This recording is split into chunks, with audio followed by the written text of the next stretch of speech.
Krishna. Good morning and welcome everyone to the morning class discussion on the Srimad Bhagavatam. We'll sing a quick offering of love for Sri Radha Madhav, Sri Radha Kalachandji. Also forgive me for being here. I'm not supposed to be here, but Drishtadimna Prabhu had some other engagements, I believe. I think there was some confusion. He's supposed to be on the altar. So under his guidance and instructions, I'm sitting here. So hopefully you'll help in the discussion today. Oh, are you sitting? Oh, okay. So maybe you can play the mridanga and Jaishnav, can you give me the karta? Oh, there you go. Oh, it's Govinda. Are you going to ask me all the tough questions?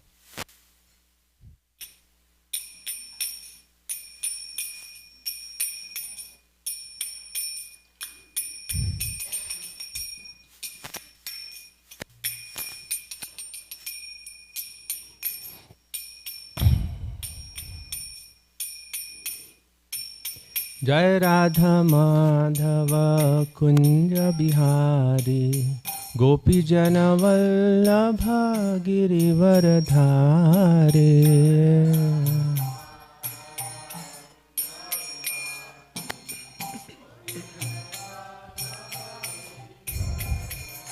Jaya Radha Madhava Kunja Bihari Gopi Jana Vallabha Girivardhare.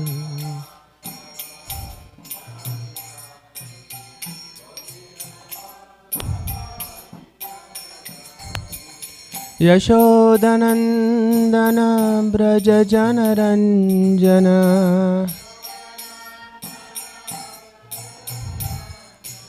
Yashodanandana Braja Janaranjana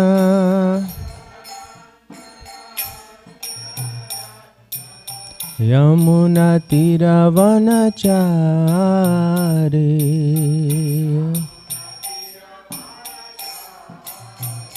Yamuna Tiravanachare.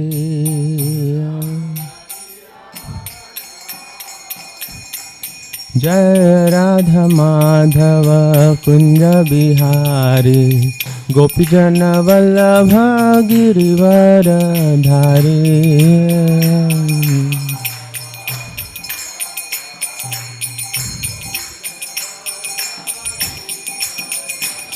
Jaya Radha Madhava Kunja Bihari Gopi Jana Vallabha Girivardhare.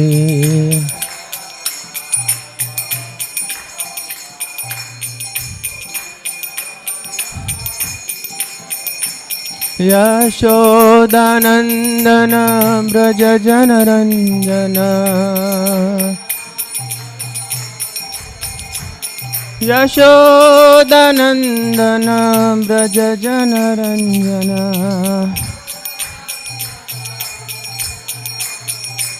Yamuna Tiravanachare Yamuna Tiravanachare. Jaya Radha Madhava Kunja Bihari Gopi Jana Vallabha Girivardhare.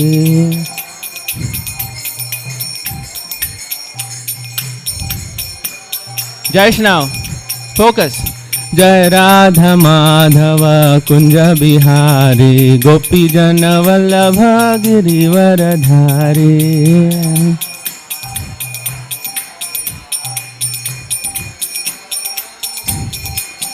Jaya Radha Madhava Radha Madhava Shri Radhe.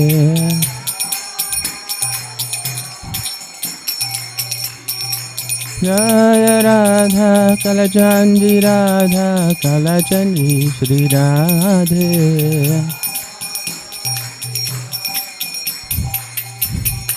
Jaya Gauranitai, Gauranitai, Gauranitai, Jaya Gauranitai.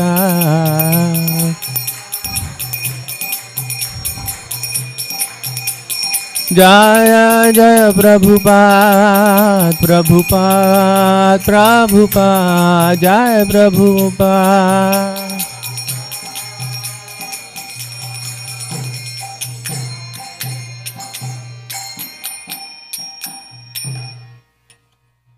Jaya Vishnupad Paramahansa Parivrajacharya Ashtotra Shata Srimad, His Divine Loving Grace, Abhay Charan Aravinda Bhaktivedanta Swami Shri Prabhupada Ki, Srimad Bhagavatam Ki.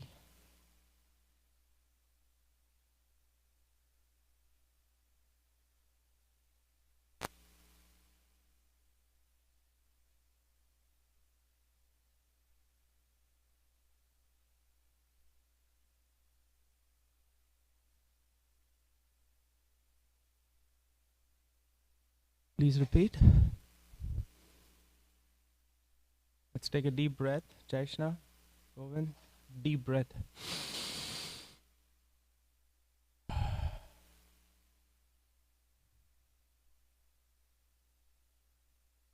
Om Namo Bhagavate Vasudevaya.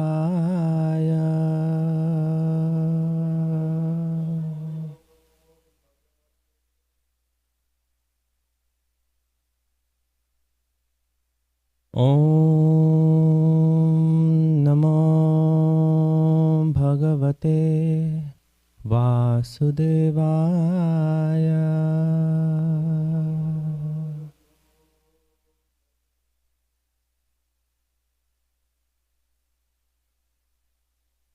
Om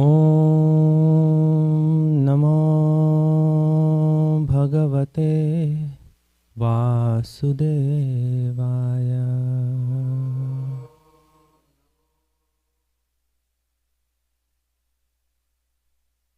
Devaya.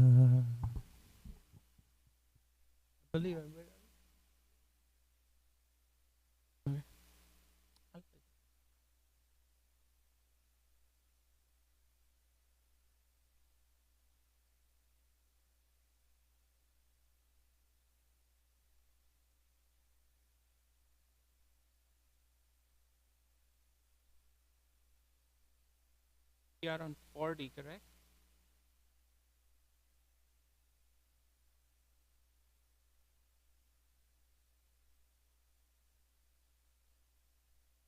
Thank you, Prabhu.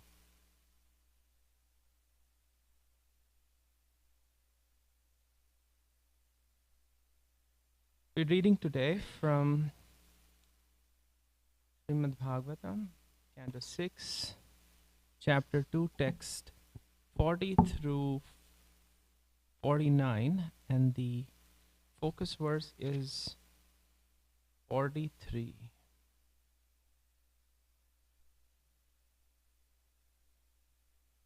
Please repeat. We don't do the Sanskrit.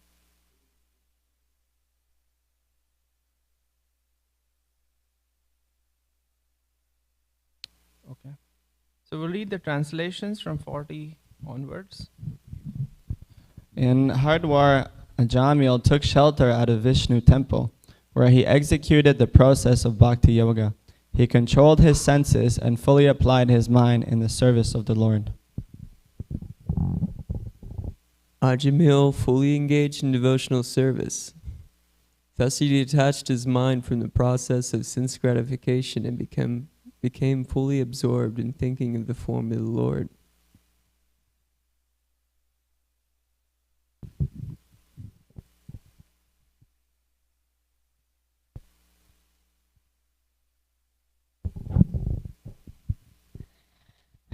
When his intelligence and mind were fixed upon the form of the Lord, the Brahmin Ajamil once again saw before him 4 celestial persons. He could understand they were those he had seen previously, and thus he offered them his obeisances by bowing down before them. Thank you, Raseshwari. Text 43. Upon seeing the Vishnudutas, Ajamil gave up his material body at Haridwar on the bank of the Ganges. He regained his original spiritual body, which was a body appropriate for an associate of the Lord.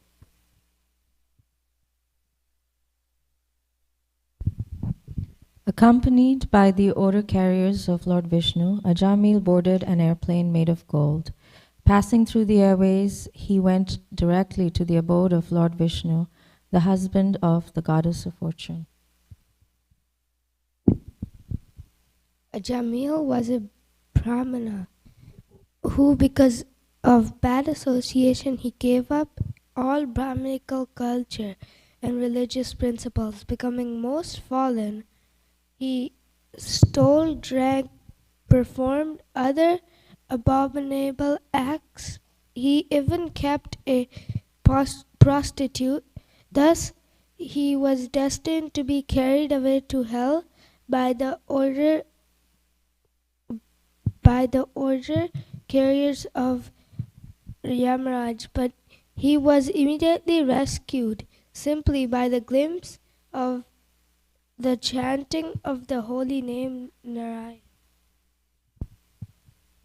Therefore, one who desires freedom from the material bondage should adopt the process of chanting and glorifying the name, fame, form, and pastimes of the Supreme Personality of Godhead, at whose feet all the holy places stand. One cannot derive the proper benefit from other methods, such as pious atonement, speculative knowledge, and meditation and mystic yoga. Thus, even after following such methods, one takes to fruitive activities again, unable to control his mind, which is contaminated by the base qualities of nature, namely passion and ignorance. Because this very confidential historical narration has the potency to vanquish all sinful reactions, one who hears or describes it with faith and devotion is no longer doomed to hellish life, regardless of his having a material body and regardless of how sinful he may have been. Indeed, the Yamadutas who carry out the orders of Yamaraj do not approach him even to see him. After giving up his body, he returns home, back to Godhead, where he is very respectfully received and worshipped. While suffering at the time of death, Ajamil chanted the holy name of the Lord.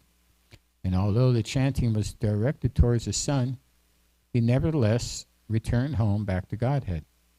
Therefore, if one faithfully and inoffensively chants the holy name of the Lord, where is the doubt that he will return back to Godhead?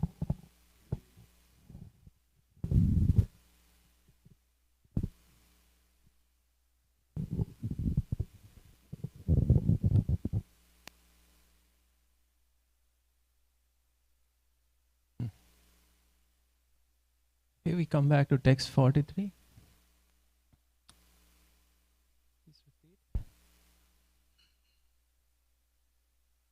We'll do one word at a time, or okay, what have? Well, yeah. So we'll do one sentence at a time. Hitva kalevaram tirthe Gangayam darshanadanu Sadyah swarupam jagre Bhagvat parshvavartinam Hitva kalevaram tirthe Gangayam darshanadanu Sadyah swarupam jagre Bhagvat parshvavartinam.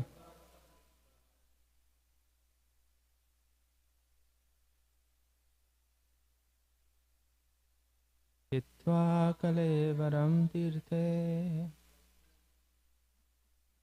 Gangayam darshanadanu Sadya sarupam jagre Bhagvat parshvavartinam Kalevaram tirthe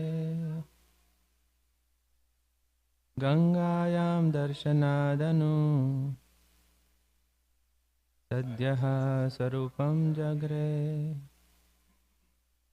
Bhagavad Parshavartinam Hitva kalevaram tirthe Gangayam darshanadanu Sadyam sarupam jagre Bhagavad Parshavartinam. Word for word. Hitva. Giving up. They do it, I do it. Okay. Okay, let's do it together. Hitva, giving up. Kalevaram, the material body. Tirthe, in the holy place. Gangayam, on the banks of the Ganges. Darshanadanu, after seeing.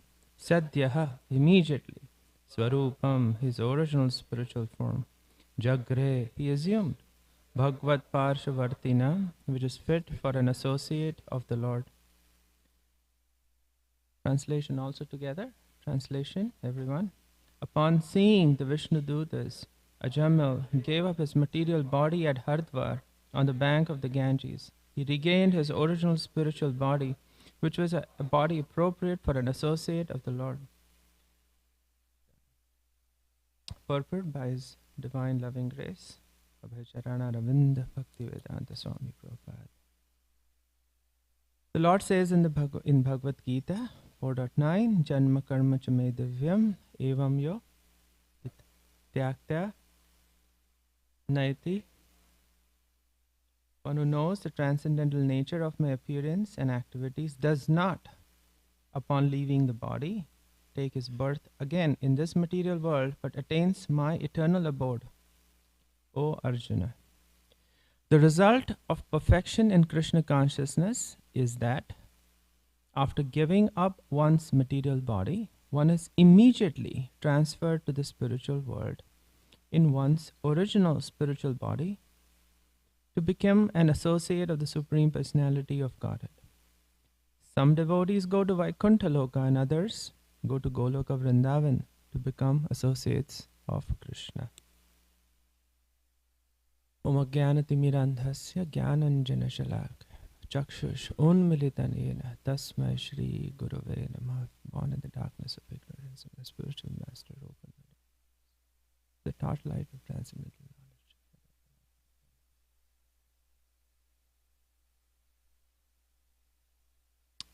All right.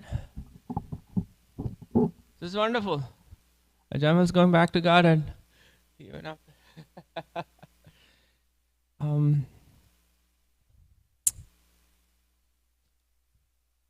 So what happened? What was the transformation that happened in Ajamil that caused this transformation to happen, right? Basically, he's coming from being a woman hunter, basically a rogue, kicked out his parents, kicked out his wife, had all kinds of illicit relationships, was a thief. It's a very interesting concept, but essentially, what happened? What happened after that? So the previous two verses talk about that. What happened? Anyone? He spoke the name. He spoke the name of the Lord. Okay. But specifically, what happened in? I guess we go by verses, right? 40, 41, and 42. Anyone remember? We can go back and take a look. He controlled his senses and fully applied his mind in the service of the Lord. Right? It's not that, we chant the names of the Lord and immediately things happen, right? In the Bhagavad Gita, right at the very beginning, Krishna is going to baseline everything on one thing. He says there are three things, right? There are senses, the mind, the intelligence, before you start getting into the false ego stuff, right? But he's not going to start by saying that the first thing that you do is to control your mind and intelligence. The first thing that he's going to say is control the Tani sarvani samyamyam yukta asita matparaha. Yash vashehi yasya indriyani tasya pragya pratishtita. Yes. First, vashehi yasya indriyani, one who has his senses under control. Yes, that's his recommendation to Arjun. What does that mean for us? We have also accepted the process of chanting the holy names of the Lord. Yes?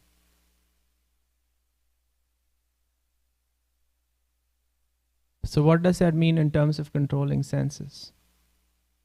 Are we required to? Are we not required to? Now that we are chanting, it's all good?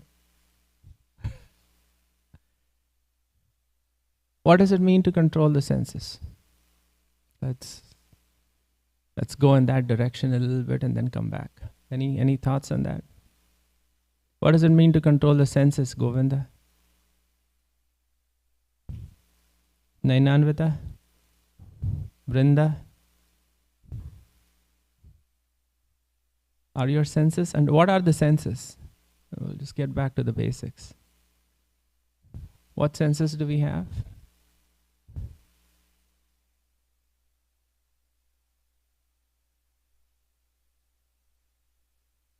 Those are a little bit above the senses. Yes. Yeah, the sense of touch, the sense of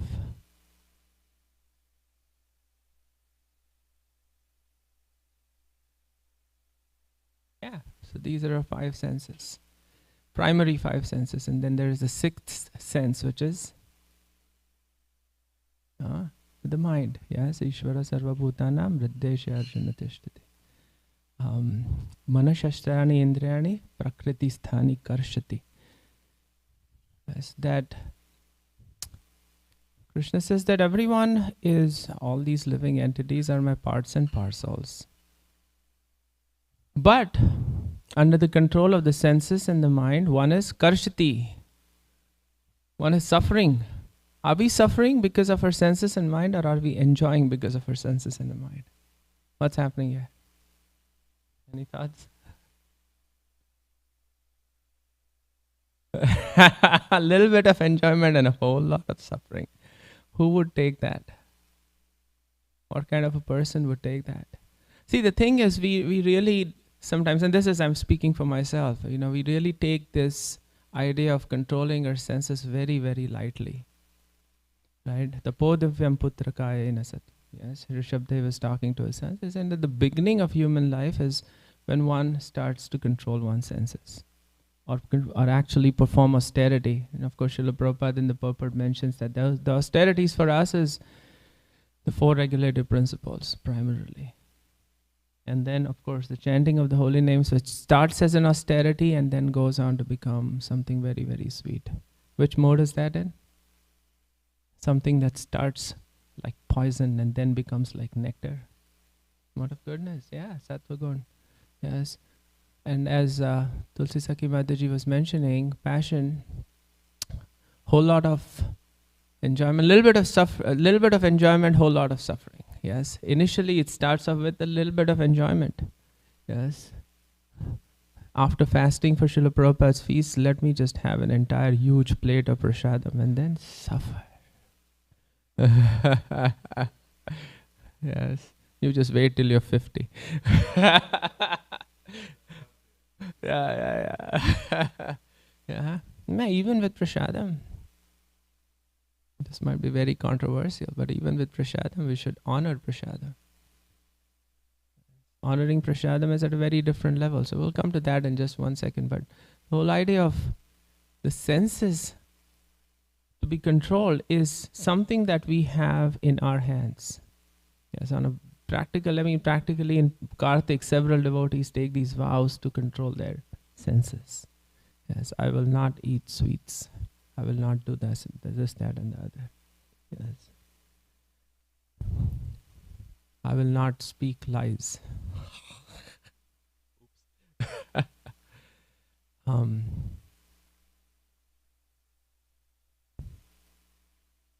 But the control of the senses is not something that has to be taken very lightly. Because as you can see, yes, after Ajamil had a change of heart because of his, as Srila Prabhupada is mentioning, just by the glimpse of chanting the holy names of the Lord. Namabhas, not even Namabhas, yeah, even just at a very, without even understanding why he's doing that. The holy name had that effect where there was a transformation of the heart.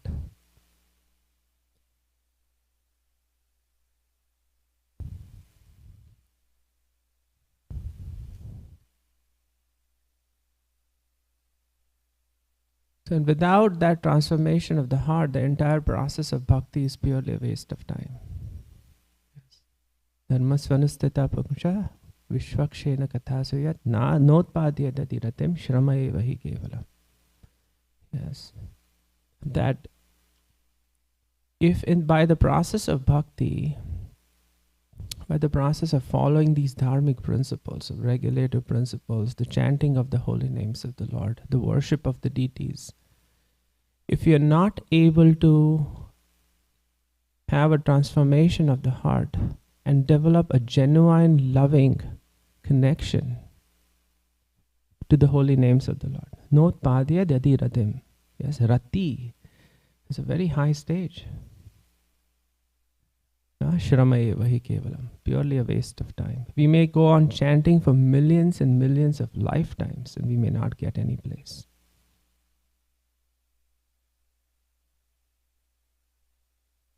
It's not that Krishna is going to give up on us. It's that we should have the right intent in the chanting if it has to have the right effect. What does that mean? Anyone? Any thoughts on that? What does that mean to have the right intent when chanting?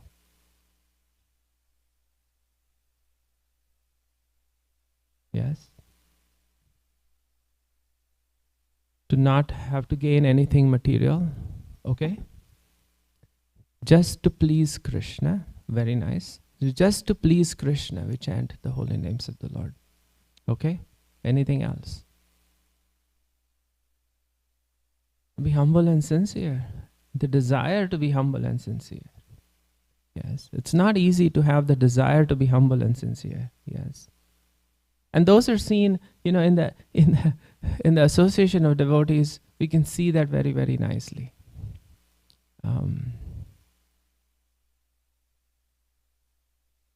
Someone gives you the mic to lead a kirtan, and someone else comes and says, "Sorry, Mataji, I want to sing today. Sorry, Prabhuji, I want to sing today." You're in your mind completely convinced that, you are the one, you are the chosen one. Somehow or the other to lead. And then someone takes that away. Are we humble and sincere to say, I did not come here to prove how well I sing. It's not that if I lead, that's when Krishna is going to be pleased. It's when we glorify Krishna, Krishna is going to be pleased. You don't have to be on the mic to do that. Who said that? Nowhere in the Bhagavatam it says, if you sing with me on the mic, I will give you all benedictions. If you do some things directly for me, if you do my arati, if you cook for me, I'll be pleased. Not saying that. So yeah, being humble and sincere. Yes. Or anything else? What does it mean to actually chant properly? What does it mean? Yes. Requesting the Lord to be engaged in His service and in the service of His devotees. Yes. What are the chances we are going to go and serve Krishna directly? Lord Chaitanya set the baseline, right? Gopi Bharadur Padakamale or Das, Anudas, insignificant. Are we ready to be insignificant? See, bhakti works on the platform of the false ego, and that's why it's so powerful. Yes. It is going to crush our false ego. that I am so great that I can perform devotion. Yes. What are our qualifications? Srila Prabhupada mentioned several times. You don't have any qualifications. I made your qualifications. And what did he make? Yes, he gave us the opportunity to serve the devotees and Krishna. Yes. And sometimes, and what happens in the path of bhakti is that we get distracted from this situation. Yes, that we did not come to bhakti to essentially prove to everyone how great we are. Right?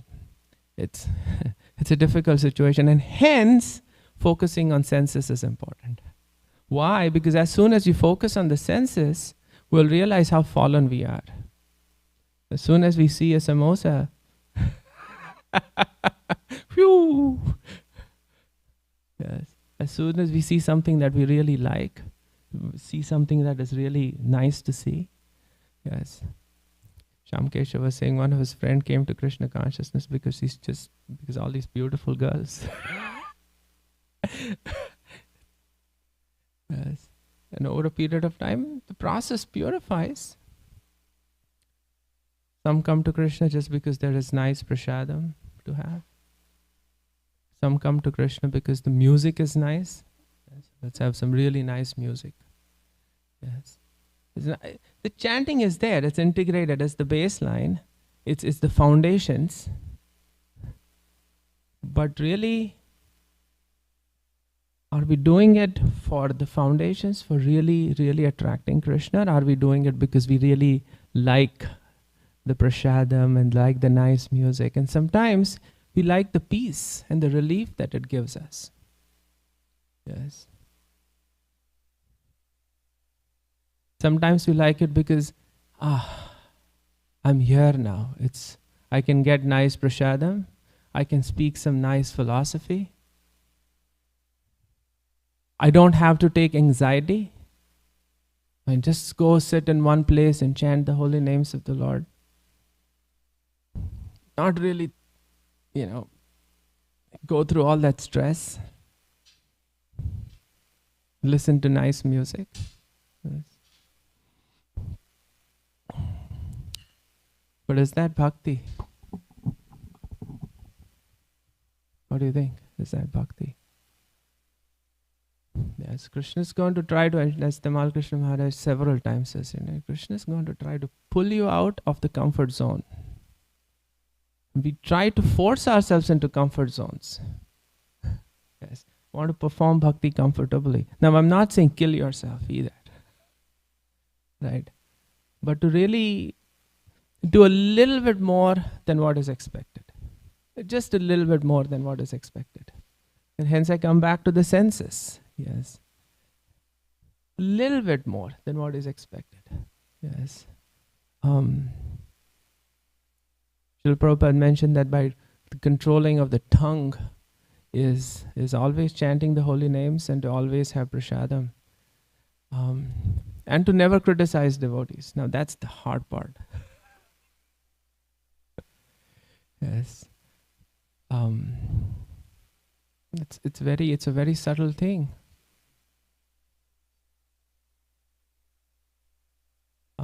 So Ajamil was able to do that. Yes, put himself in a very humble position, realized the situation that he was in, realized the mistakes that he had done, the mistakes that he continued to do. Yes. This realization is extremely important. What are we doing? Yes, sometimes, the Christians, we sin. We are sinners. Yes, we are sinners. That is absolutely correct. And the process is by accepting the grace of the Lord that comes through so many different ways. Through Lord Jesus, in our case through Lord Chaitanya, through Srila Prabhupada. To accept their guidance and to say that we have no qualifications whatsoever to serve the Lord at all. We don't have any qualifications to even chant the holy names of the Lord. None whatsoever. Yes. And if we do that, if you're just able to remain simple, engage ourselves as much as we can under the direction of devotees in the service of the Lord, not criticize anyone, and really focus on seeing how fallen we are in our situation. Yes. Completely accept that as a reality, how fallen we are in the situation that we are in. It's not easy. Yes. And when I say fallen, it means also that, it's just like water, right? Mercy flows like water. Water always goes to the lowest level. Mercy is like that too. Flows to the lowest level. Yes. Yes. But if we are thinking ourselves to be at the highest, then we might get a little bit few drops of mercy. Really, mercy is going. The lower we feel ourselves, that's why practically the entire Chaitanya Charitamrita, you will see there's so many devotees that will constantly be sing the prayers of the Mosama Patita Prabhu Na Paaye Beyar. Yes, there's no one more fallen than I am. And these are the acharyas that we sing and glorify. These are the devotees that we sing and glorify. Yes. It's really taking the mind and saying, as Bhakti Siddhanta Saraswati Thakur is saying, chappal se maro. Yes, hit them with a broom, and and then in the evening hit them with shoes. Yes.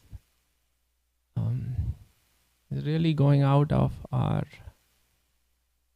what we have left. We shouldn't take it to Krishna consciousness. What we have left, we shouldn't bring it here.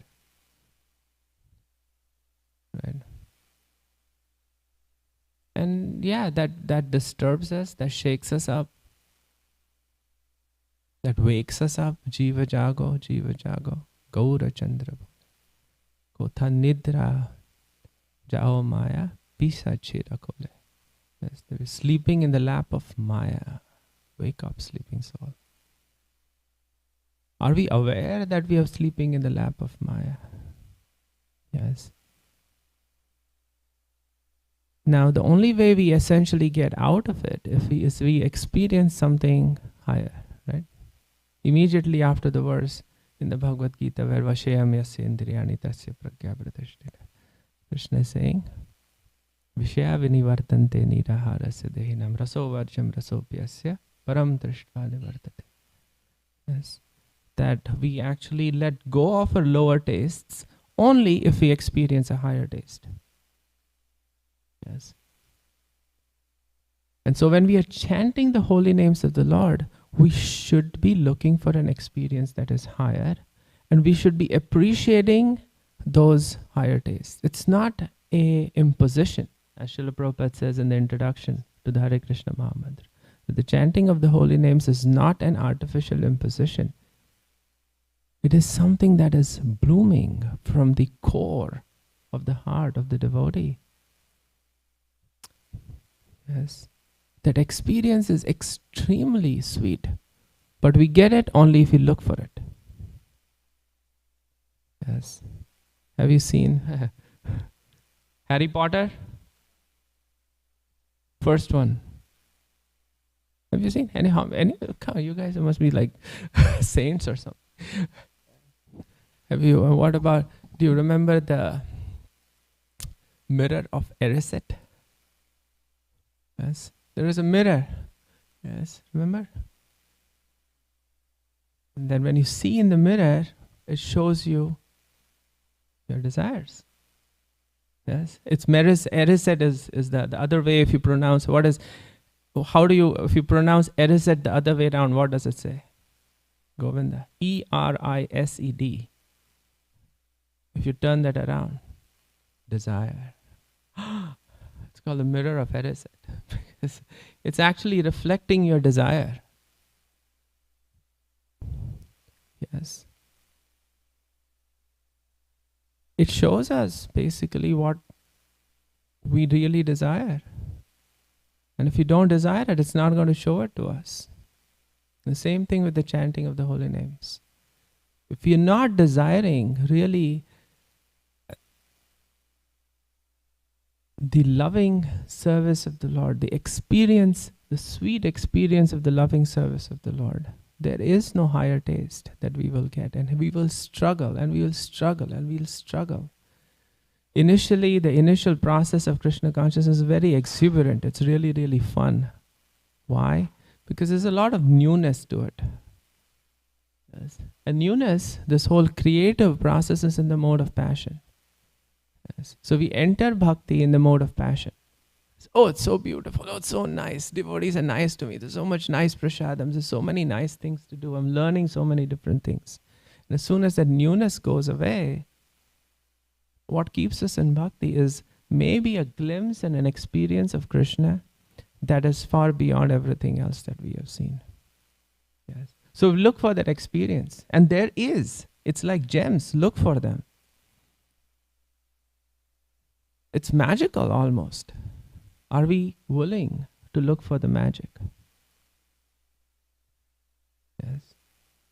That magic is in without any expectation serving the devotees. The magic is in forgiving. The magic is in respecting. The magic is in attentively chanting the holy names. It's really magical. Right? So give the holy names a little bit of attention. Yes. This is Krishna himself. Just by, as this verses are saying, just by the glimpse of chanting the holy names. Immediately. Not doesn't say, okay, after some time, a few million years now. Immediately. There was a transformation. Hare Krishna.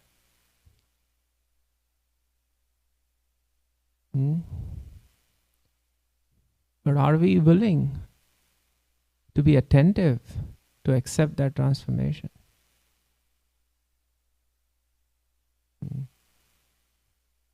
Or are we more concerned about making sure we are first in line for prasadam? That one. Yes. Yes. And because if our expression of our bhakti becomes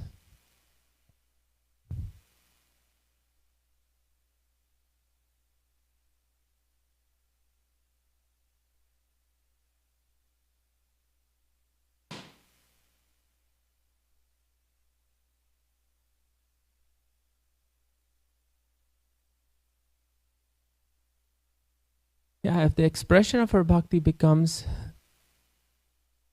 also the expression of our lower natures, as Srila Prabhupada says, we have a lower nature and a higher nature, right? If the expression of our bhakti becomes the natures in the mode of ignorance and passion, then that experience is never going to satisfy the soul.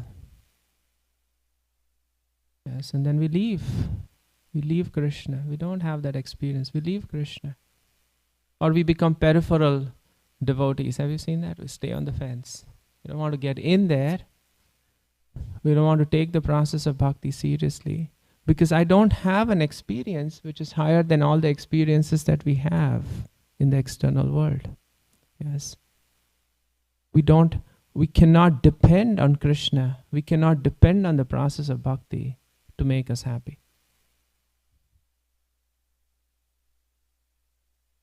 Yes. And if we do, just get a glimpse of the beauty of Krishna. Just look for it. Look for it. Look for the sweetness. Look for the beauty. Yes. I'm not saying y'all, I'm talking about myself. Look for the beauty. Then just that glimpse, and then guaranteed at the end of our lives we'll go back. We will not care about criticisms. We will not care about people blaspheming us. We will not care about what people say. We'll just very humbly continue to perform our services without any expectations, because there is something very deep, very sweet that Krishna is providing from the heart. Yes, which will keep us going, which will just prevent us from stopping, just keeps you going. Right? That's the perfection of bhakti. That's the sweetness which will allow us, just at the end of this life, go back home, back to Godhead. Okay, any questions, comments, corrections? Wake up. Anything? Thank you very much. Hare Krishna. Srila Prabhupada ki jai. Oh, was there a question? Oh. You don't have to, you know.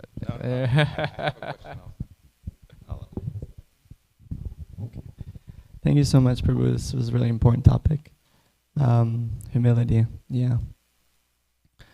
I mean, it's probably been asked so many times, but I think it's always good to just keep contemplating on it. How do we remain humble as we advance and we get more responsibilities and more appreciation? And I think it's good to just keep hearing about it. Yeah. Thank you, Prabhu.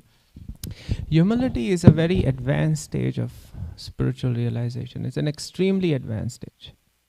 Yes, humility is not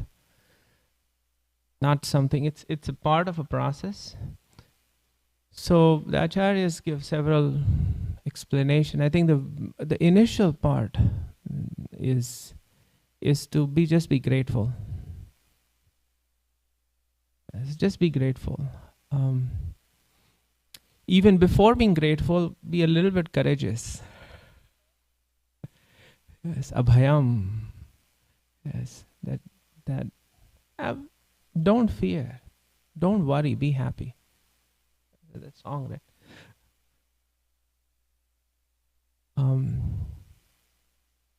Have some conviction that actually Krishna is there, that there is someone called God, and that He cares about us. And that brings a little bit of innocence. An innocent, just like a child is innocently trusting and fearless in the arms of his or her mother. Yes. It's very difficult because we leave our innocence behind as we progress, as we become adults. Now I'm independent. We value independence. Yes. Not saying we are not independent. But what I'm saying is that our dependence is always there on those that care about us. And appreciate that. Be grateful for that. Yes. We see how Krishna is making so very beautiful arrangements to make us happy. Yes. To completely take care of us in all situations. Absolutely in all situations. Even through all the trials and the tribulations and all that kind of stuff. Krishna is personally present. In fact, when the acharyas explain that we should see those tribulations as Krishna's gifts.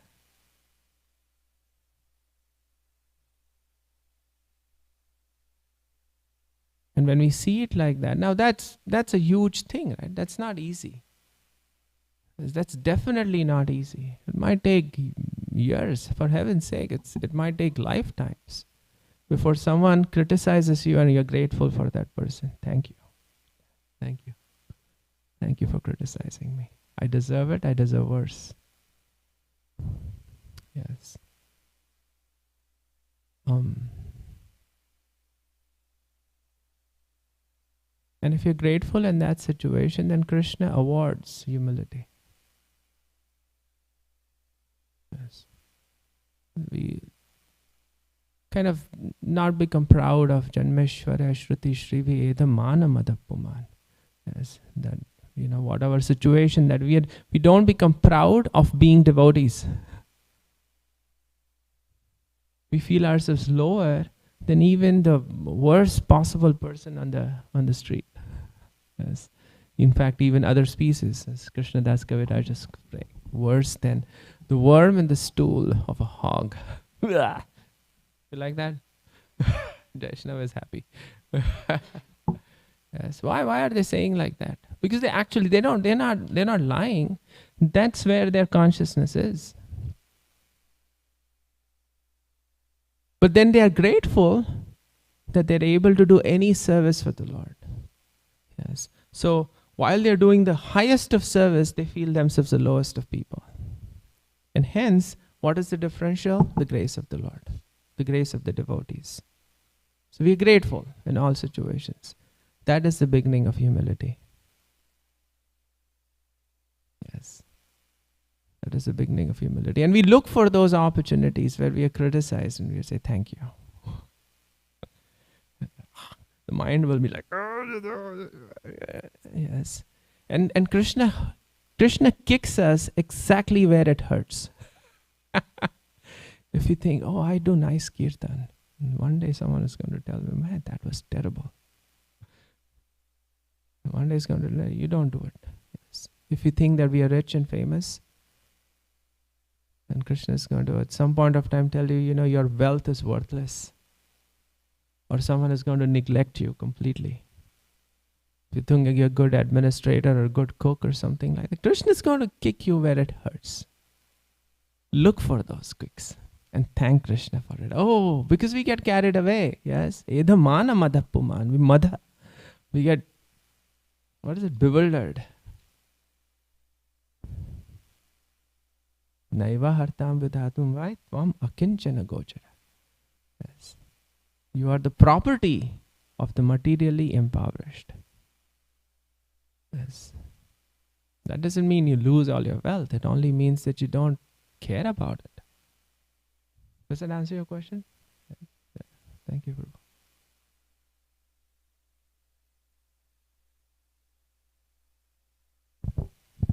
I was just appreciating this question and thinking along this point that I was remembering when His Holiness Haladhar Maharaj was here. He was really hammering the point home that our only qualification is that we are, to the degree that we are in the mood of assisting our spiritual master in his service or her service to Srila Prabhupada, that's our qualification. And that's all, the only qualification we have. So in that sense, it's almost like if we can stay in that mood, then where's the chance of being proud of it? I have no qualifications. There's nothing I can do on my own. It's actually just that I'm the mercy of my spiritual master, because to the degree that I'm trying to assist them in their service to their spiritual master, then I can do something. Otherwise, I have no qualification on my own. Yeah, and that goes even deeper. Not just your spiritual master, but the servants of your spiritual master, and the servants of your spiritual master. The servants of the servants of the servants of your spiritual master, and keep going like that. And it's not easy. Not easy, because somehow or the other it's never going to be that, okay, I'm going to be second in line after the spiritual master, third in line after the spiritual master. No, absolutely insignificant servants. Yes, as the farther we go, as long as we are doing something to assist now, the spiritual master does desire that you serve him, absolutely. But if that's not required, be very, very happy to serve the servants of the servants. It's not all of these are simple things, but it's not easy. When it actually comes down to it, right, it's not easy. Yes. My question was, some of these things we're speaking of are in some ways basic, but at the same time, like very far away and hard to achieve. And one of my thoughts is, how do we really meet whoever is coming where they're at? I feel like Srila Prabhupada did that so well in the early days of Krishna consciousness. He showed us that example of how wherever somebody is, he just met them exactly where they were, and then they were able to, we hear the Shyam Sundar Prabhu was still smoking, and Srila Prabhupada said, okay, just 1 in the morning, 1 in the evening. Like today, if somebody was, smoking, we'd kick them out of the temple, right? But I'm just wondering, as we progress as a society, many devotees are practicing for many, many years. And I think we kind of sometimes forget where we came from. And just how do we maintain this presence of meeting devotees where they're at, and also at the same time, maintaining our own practice and, kind of the duality maybe between those two things.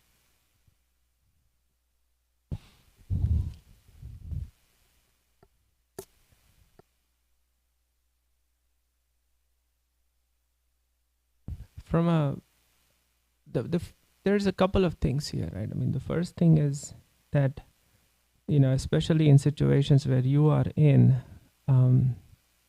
as leadership, in positions of leadership, let's just put it that way. There is a level of differentiation that needs to be there in terms of how we can engage people differently depending upon their propensities. Now, to meet people where they are requires that we actually understand first where we are, what our position is, where they are, right? When Vibhishan came to Ram, practically everyone told him that he's a Rakshasa. What are you doing? Yes. But Hanuman looked at his heart. Yes. And Hanuman was very, very, he's like, no, I have seen him.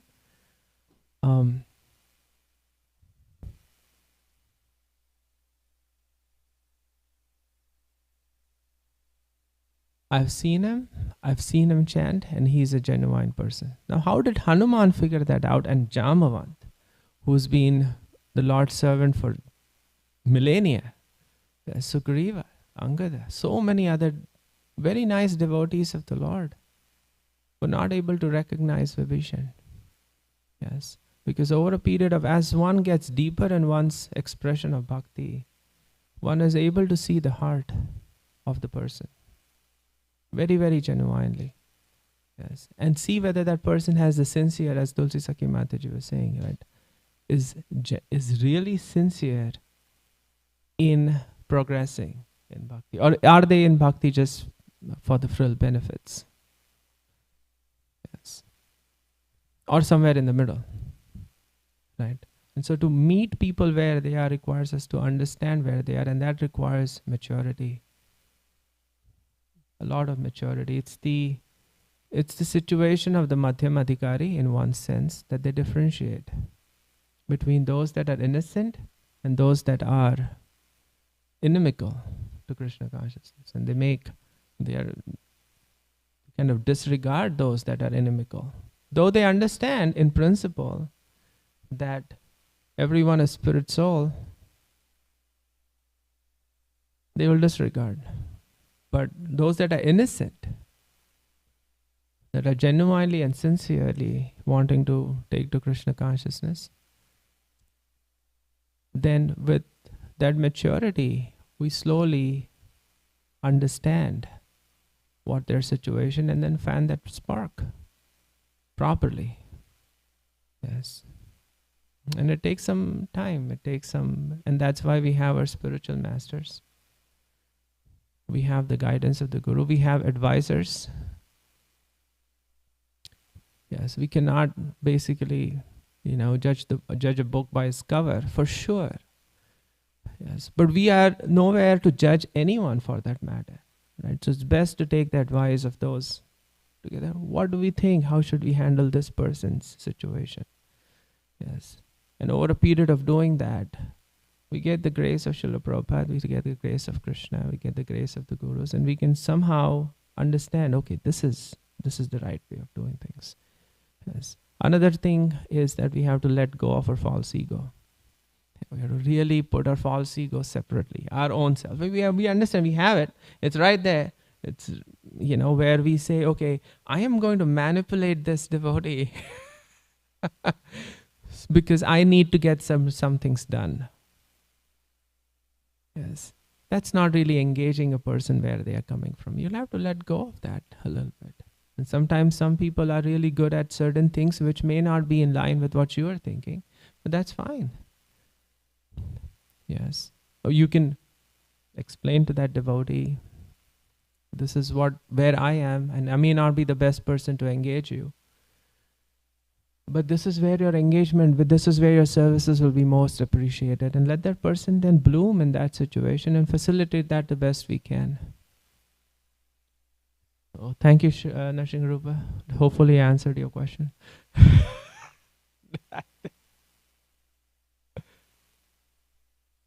Should we stop? What? Yeah. Okay. Thank you, Mataji. Hare Krishna. Srila Prabhupada ki, Srimad Bhagavatam ki, Nitai Gaur Premanand.